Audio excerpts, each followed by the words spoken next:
Business now from Stephen. Yet another bad day. It feels like we're saying this non-stop, really. Stock markets in Asia, Stephen. Yes, like all this week, we've got quieter trading in Asia because the Chinese markets are closed for the New Year holidays. Also, Hong Kong and South Korea closed too. But there has been another major slump on Japanese shares today. It's been a pretty dramatic day on the Nikkei. In fact, it dipped below 4% down at one point. It's closed down 2.3%. This after the Nikkei had one of its worst days in recent years on Tuesday.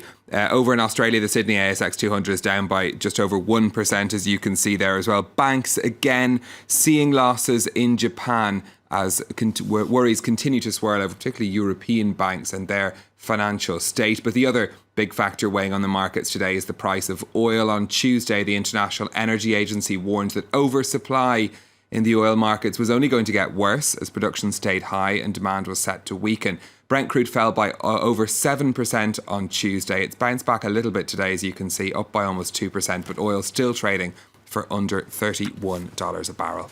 Going to turn next to Disney. It's been awakened, hasn't it, by The Force? Yes, the latest Star Wars films. Good news for Disney. It's helped to boost their profits to $2.9 billion for the last 3 months of 2015.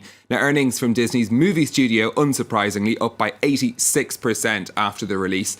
The Force Awakens also helping out their consumer products division. Profits there up by almost a quarter. But Disney shares fell in after-hours trading after earnings from its cable TV division fell by 6%. Sports channel ESPN has seen a fall in subscribers in recent years as more people turn to on-demand programmes. Picture, though, rather less rosy. This is at Disneyland Paris. Yeah, no, of course, Disneyland Paris has been having its own financial troubles in recent years, but of course the November terror attacks here in Paris did have an effect on them. There was a fall of 8% in visitor numbers to the park just outside Paris. It was closed for 4 days after the attacks. It's the first time in its history that it's closed for that long, and the company says that many people have also been cancelling their bookings as a result to travel to Disneyland. But revenues from the park, which had received a cash injection from the Walt Disney Company in 2015, fell by just 1%, and that was thanks to people spending more, those people that did go there in the end. Going to take you to Russia next, something a bit different. A drive to attract there some more Chinese tourists. We've been talking a lot recently about the falling value of Russia's currency, the ruble, and that, of course, means good news for visitors because they're getting more bang for their buck. Now, given Russia's frosty relationship with the West, that means that tourists from China are being welcomed with open arms. Fernand Van Tetz has more. More and more Mandarin can be heard in Red Square as Chinese tourists flock to Russia. I'm a tourist. I've never seen the snow, so I came to Russia on vacation to see the snow. But it's not just the country's climate that's an attraction. More and more Chinese people are coming here because of the falling ruble. Plunging oil prices and Western sanctions over Moscow's actions in Ukraine have driven the country into recession and saw the ruble dive against most leading currencies, including the yuan. That means cheaper accommodation, meals and shopping, a fact not lost on department stores here. A tourism travel association has even created the China-friendly program, with menus and guidebooks in Chinese, staff that speak Mandarin, and even electricity sockets, which are just like at home. The flow of tourists has increased by around 63%, with group tourism accounting for over half of that. Around 30 shops, hotels and restaurants have signed on so far. As Western sanctions continue to bite, more Russian businesses will want a slice of the Chinese tourist pie. Some more of today's business headlines for you now. The Swiss bank UBS has frozen salaries across its investment bank in reaction to the sharp fall in bank shares.